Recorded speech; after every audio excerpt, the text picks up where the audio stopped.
Hey guys, the Explorer 4 here, Horrorboy 465, aka Nate Murphy. Welcome back to some more reviews, and today, of course, we are getting back to the Saw franchise. I figured that since I kind of skipped a day, I wanted to get back to the series today. I may even review Saw 6, hopefully, later on tonight.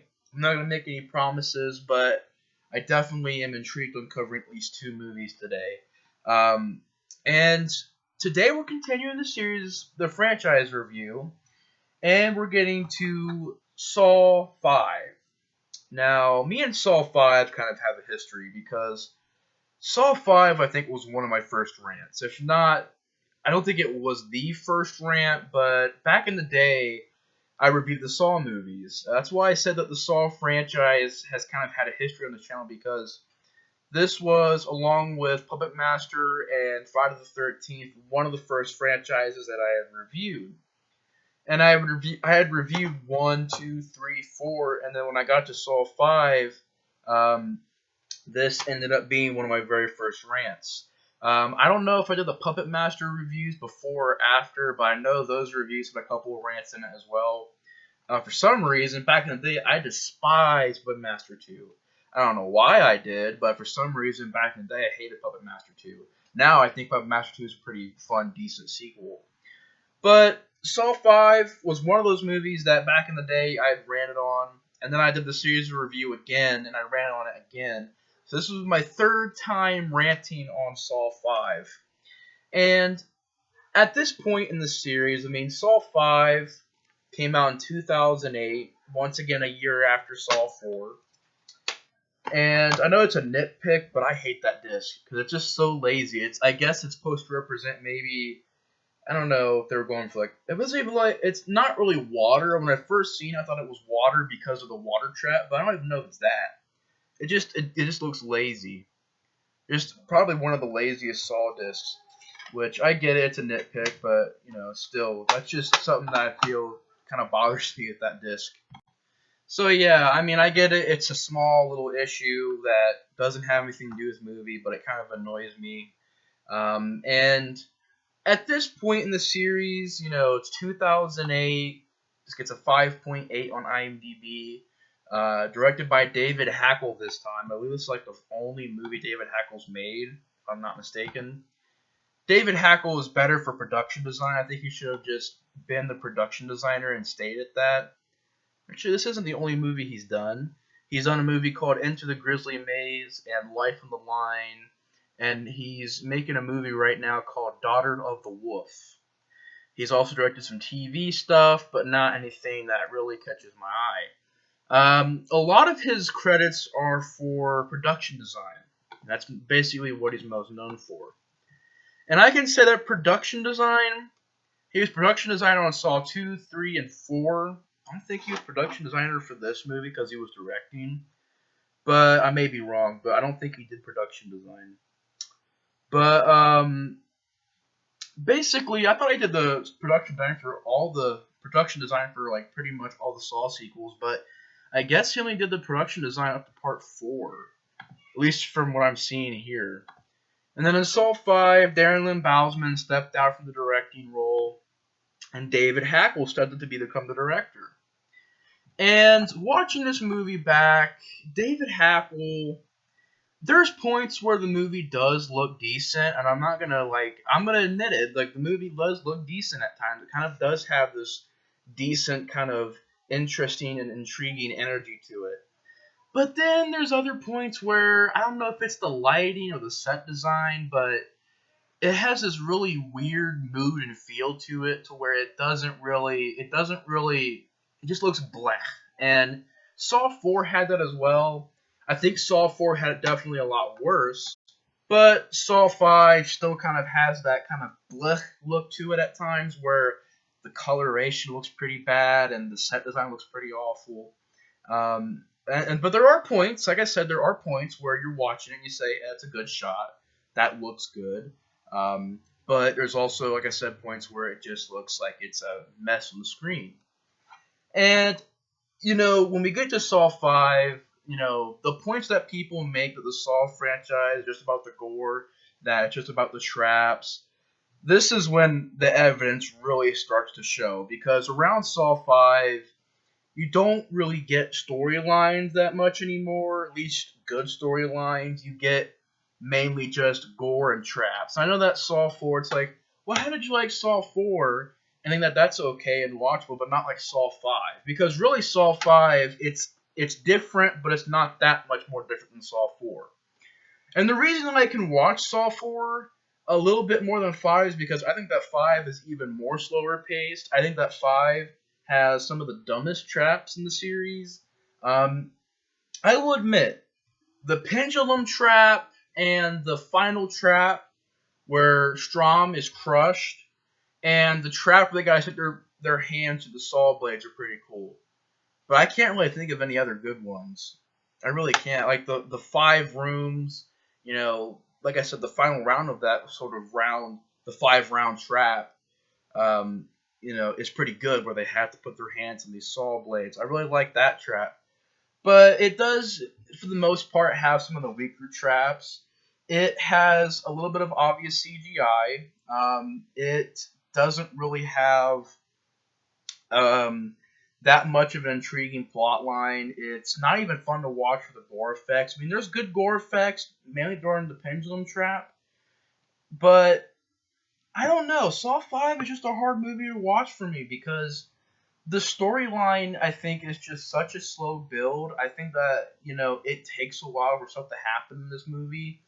There's a lot of points in this film where, stressing my camera. There's a lot of points in this film where you're just watching, Strom running around finding clues, um, you know, and police stations, looking through files and going through flashbacks again. And with this movie, it relies heavily on flashbacks. Saw 1 that great. Saw 4 did it okay. Saw 3 did it pretty good, and they've used flashbacks before. They've used it well in this series. This is one of those horror film franchises that really can use flashbacks very well. And it's proved that with many of the sequels. And even the first movie did it really good. But in this movie, I felt that the flashbacks were just, they were kind of boring, Um, there was one really good scene that I really liked from the flashback sequences, and that's when Tobin Bell and Hoffman meet for the first time, and Tobin Bell's getting on Hoffman because you found out that earlier in the movie he killed somebody, and Jigsaw's like, you posed as me, and you basically murdered this guy, and give him a chance, and that whole scene I thought was done well, acting wise by Tobin Bell and the guy who played Detective Hoffman. Really did a great job in that scene. You feel the tension, you feel the suspense in that scene. That scene is probably the best flashback in this movie. The rest of the flashbacks, I mean, you get a couple of flashbacks of Hoffman, when he's setting up these traps, or whether he's involved with, like, say, Saw 3 or Saw 2. You get a couple of those flashbacks. You get a couple flashbacks where you see his interaction with Amanda and how he kind of basically knows she's going to fail Jigsaw. And I don't know, a lot of the flashbacks just feel tired. They feel like they're just filler. I guess that's because of what they are. But it just feels like obvious filler. And anything between the traps is filler in this movie. Because really, there's no good acting. There's not really any characters that I care about. Tobin Bell's good in it, but he's not really in it a lot. But when he's in the movie, he's pretty good. The girl who played Jigsaw's wife did a pretty good job, but there wasn't really a lot of her in this movie either. There's a couple things that kind of leave cliffhangers on in this movie, which kind of get picked up in Saw 6. Like when Jill gets this box from Jigsaw and she opens it and we don't know what it is. It's revealed in the next movie. And I know I haven't gotten the storyline yet, but Saw 5, it's a mess. I mean, I'm not gonna sit here and scream at it because it doesn't infuriate me. It's not like it's a movie that offends me and like just freaking makes me go, why? Like, it's not nearly as bad as like some Dragon Ball Evolution or Leprechaun Origins or Creepshow 3. It's not at all as bad as Creepshow 3. But it still, I think, deserves a rant because, there's not many positive things I can say about Saw 5. Um, it's just when there's no plot, there's no good acting, it's a slow pace. All the flashback sequences kind of suck. They leave a lot of cliffhangers. There's not really a twist to it, which is very odd to be no twist in a Saw movie. There's really no point to the story if you think about it. It kind of goes nowhere. It kind of takes the plot nowhere. I swear, if you just take out Saw 5, you would not really impact the series that much. I mean, of course, you have to explain, why Jill Tutt gets this box and maybe how Strom is basically being used to be a cover-up for Hoffman. Those kind of things would have to, fix, but really Saw 5 doesn't do much. It's kind of just a filler sequel. It's another one of those movies, just like Saw 4, but I think Saw 4 is more watchable than this. This is like stupid, dumb traps, a little bit of obvious CGI, and just not a lot of good stuff to it. I mean, this trap is a cool concept. I like this trap, the kind of cube trap where it has the water going down in it. I like the concept. So they at least had some creativity in this movie. When it came to that trap and the pendulum trap and, the final trap of the movie where Strom gets crushed. You have those traps, but then you have these really just weird, kind of just stupid sounding traps, which I'll get to in a second. And, I know it's like we're 11 minutes in, there's no plot, but to get into the plot, because we're at 11 minutes, it picks up after Saw 4. Hoffman is being promoted. I think he's Lieutenant Hoffman now, and I think he is getting. I think he did get promoted to Lieutenant Hoffman, but basically he's getting promoted, and it kind of follows a little bit of his background story with Jigsaw in this movie. They try to explain how he knew Jigsaw and how he got involved with Jigsaw. And you also have Strom. He is trapped in that room from Saw 3. He finds a way out. Hoffman drugs him, puts him in this cube trap. Strom ends up getting out of it because he takes a pin and puts it right here so he can breathe. The rest of the movie, this is really the plot. You have these 5 people, I guess. I think they're 5 people. Like 5 people in this room. And this is a pretty interesting idea they kind of picked up on in later movies like Jigsaw, where you start off with 5 people and only 4 can exit, and then only 3 can exit, and then only 2 can exit. And I like that idea. I just wish it was done better. It's definitely a creative idea how they go from room to room and only 4 can exit, and then only 3 can exit the room. That's a creative idea. I think that's a really well done idea. Camera's still not where I want it to be, but it's a creative idea. I'll admit that. It's definitely got its own style to it, and I like that. It's very creative, but it's just done in between flashbacks and in between what's going on with Hoffman, what's going on between Strom, and it just feels spaced out. And then when you do that, you remove the suspense or remove the tension because you just take it away from the previous scene. When you transition to Strom running around and Hoffman running around, it just completely just cuts off the tension because now when you get back, you're like, all right, here's the next trap, I guess. So we have 5 people. And they go from room to room throughout the movie. Strom is taken off the case to try to find Jigsaw, and he starts having suspicions about Hoffman.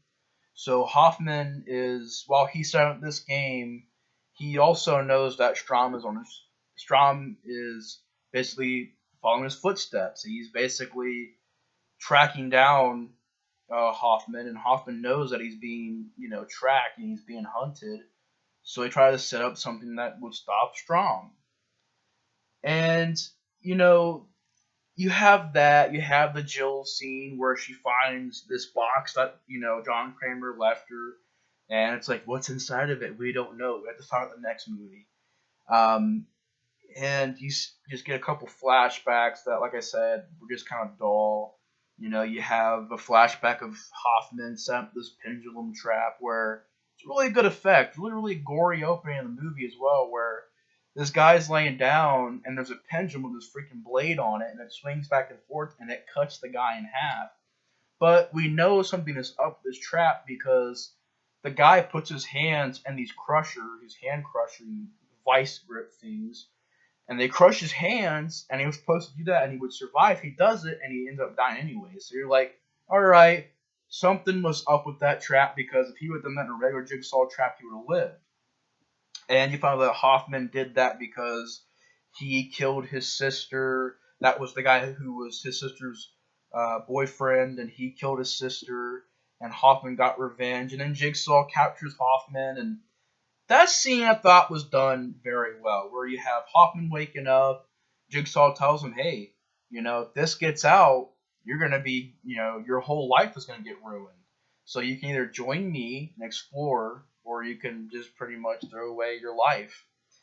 And Hoffman kind of just thinks about it, and then he joins Jigsaw. You see a little bit of their back work and like how they're set up these certain traps in the previous Saw movies. And this is, like I said before, in Saw 2, Amanda being the freaking henchman or being the follower of Jigsaw, I could buy that. Saw 4, it was just so obvious that it fell flat on its face. And it's not this movie, it's this movie. They tried to explain a little bit more about Hoffman, and it just I don't like the idea now because you're showing flashbacks to Saw 2 and Saw 1, and it's like, how was he there in Saw 1? And, why didn't we see him in flashbacks before? And it's just like, you start asking a bunch of these questions, and nothing gets answered. It's like, he was there because it was just before the first movie, I guess. It's like, well, why wasn't he in previous flashbacks? And it's like, how did this play out? How did that play out? And why was it that he had a backup? Hoffman was a backup, and then he had the guy from Jigsaw was a backup, and he had Dr. Gordon, who wasn't, an apprentice, but he trusted Gordon to clean up the mess pretty much. So I'm like, you got all these people who were involved with Jigsaw because Gordon was in Saw 2 and was the reason why the guy got the key behind his eye.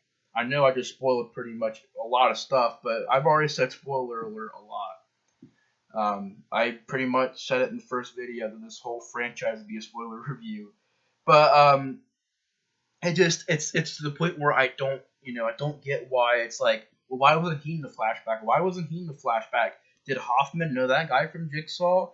Did Gordon know that guy from Jigsaw? It's like, and then you get lost in that. So in this movie, when I'm watching it and I'm seeing these flashbacks of like Hoffman's storyline with Jigsaw, I'm just like, how did he get there? And and why didn't they show him before?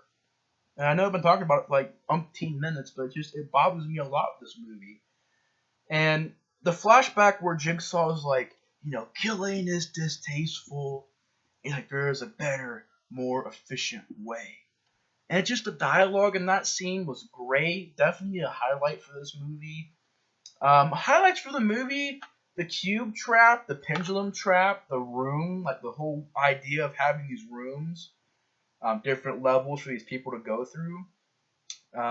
That scene between Jigsaw and Hoffman, those are all kind of like key scenes from this movie. But like, that's the best you're gonna get. The best you're gonna get this movie is gore, practical effects, and maybe a couple creative traps, and nothing really else to it.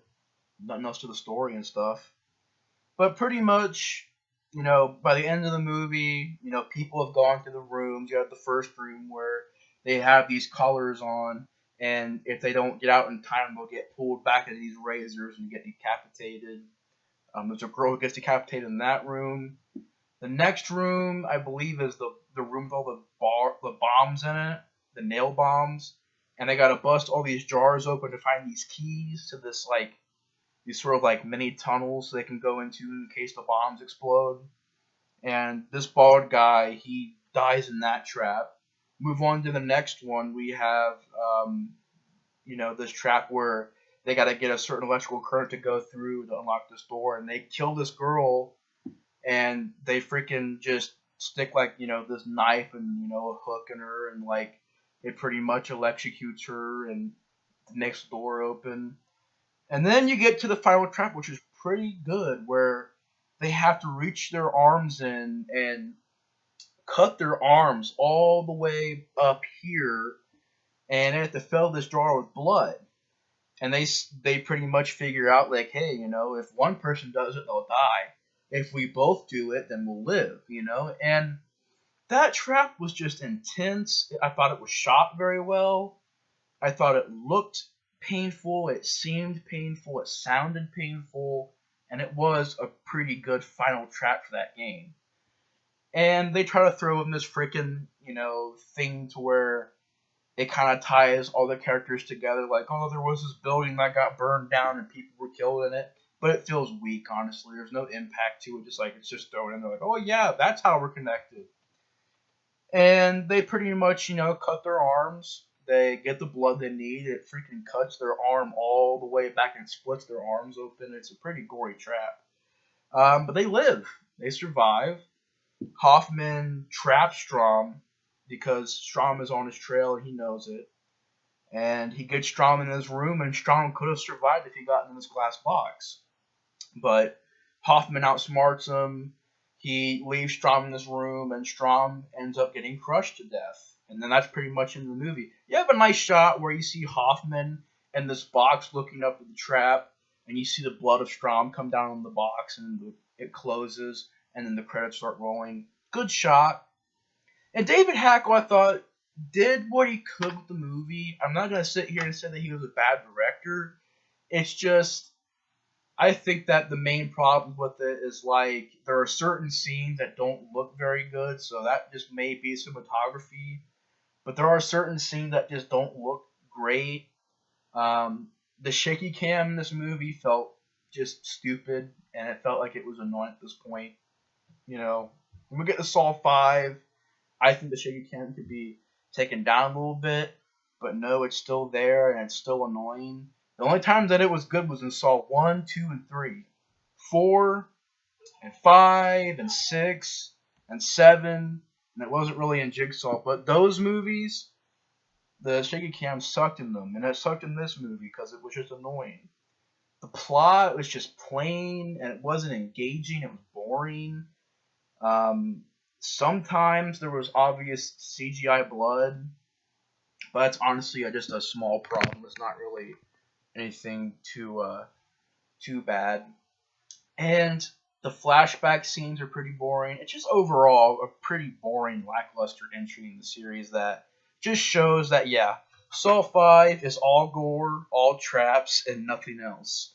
Because really, besides maybe Hoffman, Strom, Jigsaw, Jill, maybe a handful of characters, besides them, there's not really great acting. You have the pendulum trap, which is pretty cool. You have the water cube trap, which is a pretty neat concept. The rooms, about how every room is a trap and only a certain amount of people can go out of the rooms. And they also throw in this like twist, I guess. This really weak twist where it's like, oh yeah, all of us could have survived if we just would have worked together. I'm like, really? You figure that out now? Which is kind of like they figure it out because, like, this key could have unlocked all their colors and they could have fit everybody in those tunnels. And it's like, wow, another freaking, like, quick attempt at a twist that kind of failed. So they tried, but it failed. It's a weak one. They definitely improved it with Saw 6. And granted, Saw 6, there's not much to that plotline either, but I can have fun with Saw 6. A lot of fun with Saw 6. And I'll get to Saw 6 probably a little bit later. I'm not too sure yet. But yeah, I can have a lot of fun with Saw 6. That's one of those. That's like the only one out of all these like gore focused Saw movies that I can actually have fun with. But this one is just boring. It's lackluster. It's a slow movie, and it's a sucky sequel in the series. But yeah, I mean it's lackluster, and I'm not really a big fan of Saw 5. I've ranted on it twice before, like twice, yeah, twice, and then doing it again. Still have the same thoughts on it. It's lackluster. It's not really that great. It has a bunch of stupid traps, like oh you gotta break these jars to get these keys. I'm like that's stupid. Or the electric room. Oh you gotta get electric to go to these, go to a certain current, and then to unlock the door. I'm like that's a stupid trap. You know, the collar trap where they have collars on their necks was going to get them decapitated. They fly back. That was a stupid trap. Some of them I just didn't care for at all. But Saw 5, I don't know what else I can say about it. It's a slow, it's a boring, and it's just a mediocre movie that I'm not really a big fan of. But it's not nearly as bad as Saw 7. I'll say that Saw 7 is way worse than Saw 5. But still, Saw 5 is one of the weakest ones. But anyways, guys, that's pretty much my rant on Saw 5. I'm not going to yell at it, but I can't say it's watchable. I can't say it's even okay. It's just a very tedious from the sit through, and it's just not well made. But anyways, guys, thanks for watching my review on Saw 5, and I'll see you guys in the next review. Explorer 4 out. I almost forgot my outro, but Explorer 4 out.